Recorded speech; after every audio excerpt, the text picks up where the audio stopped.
Hey, David, how are you? James, I did not get any sound on the video clip you just were showing of the fight. And what I want to know is, where did you get the footage of my two boys arguing over who gets the remote? Hey, I'll tell you what, I am a fight fan. I do enjoy some of that, especially Bass when he's fighting. You know, that's one guy that, I can just imagine pulling into a parking lot. Some guy whips in ahead of you to take the parking spot, and you get out of your car. If he gets out of his car, that is a nightmare. I don't know. I had to run that because I just think that's a great clip from Bass, and I'm sorry you missed the music because it was pretty intense stuff. But anyway, listen. I see that every day around here, James. Listen, you're sitting on an earth-shattering story, and I don't know how much you can really discuss with us today, but walk us through this a little bit. Okay, no audio? It stopped for a second. Can you hear me now? Yeah, I can hear you now. Yeah, kind of walk us through this earth-shattering, breaking story that you're working on. Okay, I've dubbed it Project Gunwalker. It's kind of a parody of the ATF's Alcohol, Tobacco, and Firearms and Explosive Firearms Initiative, Southwest Border Initiative, that they call Project Gun Runner, about sending guns, American guns, to Mexico. And what has happened is this.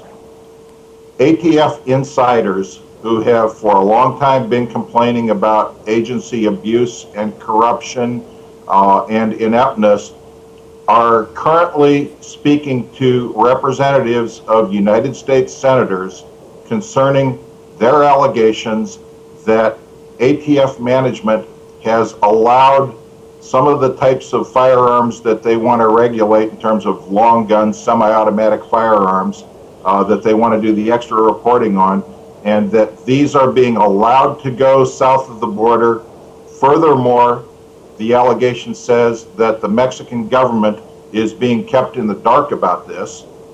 The allegation is that our people on the south of the border have complained about this, been overruled by the Phoenix office, took it over their heads, went to DC, and were instructed, no, this is the way it's going to be. And then there are further allegations that we need to be taking a very close look at the firearm that was recovered in last month's slaying of a Border Patrol agent, and find out if traces have been done on this firearm before to indicate that it has been in law enforcement custody. Now, these are all bombshell allegations, and what I will say is that I'm not here saying that I am promoting these allegations, although I happen to believe them personally. But I think that a normal, prudent person is going to be skeptical of claims like this. And so instead, what we need to look at is we need to look at what it is that we can corroborate and put that all together and see what makes sense. Now, it can be corroborated that ATF insiders are speaking to the offices of Senators Grassley, Chambliss, and Sessions. And I know it can be corroborated because I've been part of the process to act as a conduit to usher these courageous individuals in, because they require whistleblower protection, okay? I have corroborated with other sources of information that, in fact, when a story like this comes across, a lot of things go through your mind. You're wondering, well, who is this person? Is this person genuine? Is this person playing me? Is this person who they say they are? Is this disinformation? Is this intentional leaking? What is going on here? And I have, and my colleague in this, Mike Vanderbo, we have done our due diligence and checked with sources, vetted things to our satisfaction. And I would have to say that if there are any doubts at this point, it would be easily disprovable through the contacts at the Senate's office where these folks are currently in contact. Okay, so that is something that is easily corroborated. Another thing that I can tell you, and people say, well, what's the proof of any of this? You guys are out there, you're writing this stuff. I'm going to articulate proof right now for the first time on Trigger Sports Live, okay? It's been released before, but no one has put two and two together. I'm going to take a second here, and I'm going to read you a paragraph. A potential BATFE operation early next week is being discussed on the Sipsey Street Irregulars blog.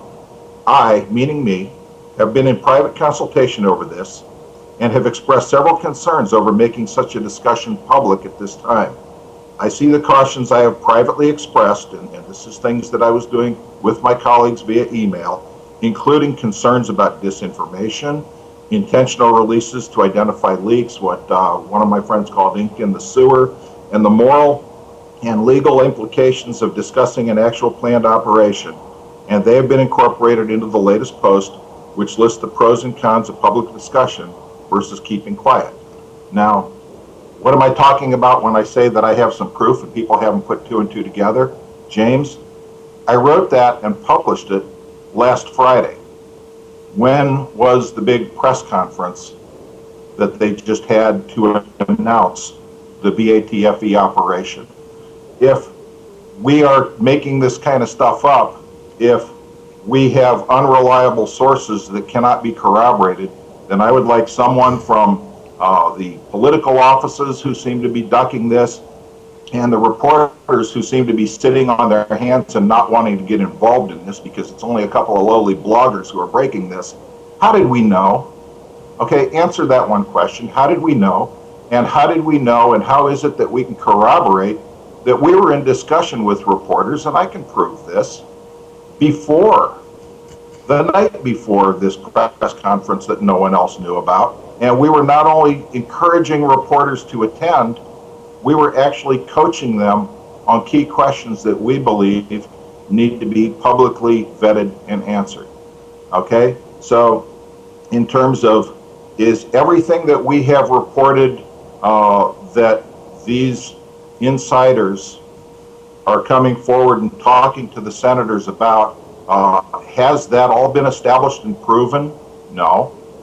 But what has been established and proven is that these guys are in contact and they are willing to put themselves on the line and bring in not just testimony, but documentation. And if in fact they're playing anybody, this will come out. And James, I take this real seriously because a trust has been placed on us to come forward with the truth. And I understand that I am putting my reputation on the block. These brave individuals are putting their necks on the block, and I think that we owe them to have this story see the light and to have other people get involved and test this.